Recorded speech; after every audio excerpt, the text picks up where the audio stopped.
Pois agora unha historia ben distinta, a de Alicia, unha muller do municipio pontevedrés das Neves que coida 3 familiares que son grandes dependentes. Só percibe axuda por un deles, cobra uns 300 euros ao mes por un traballo ao que lle dedica todo o seu tempo.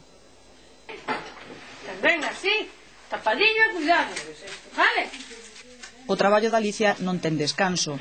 As 24 horas do día e os 7 días da semana está pendente do seu pai e da súa nai, os dous encamados.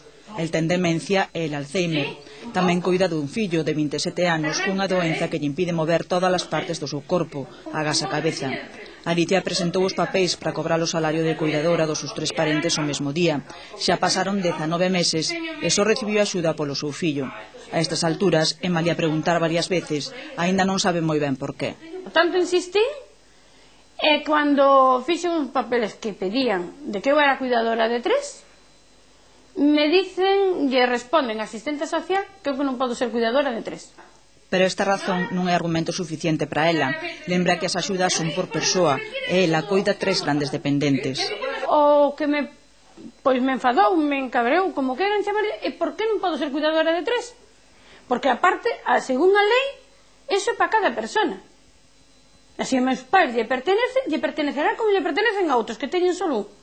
O curioso de Alicia é que xa mandaron un equipo para inspeccionar a súa casa e comprobaron que o seu fillo e máis os seus pais están ben cuidados. A mí non me dixeron nada, miraron como estaban cuidados, miraron como tiñan as pieles meus pais, que non teñen unha llaga, leve de anos miña nai encamada, non ten unha llaga.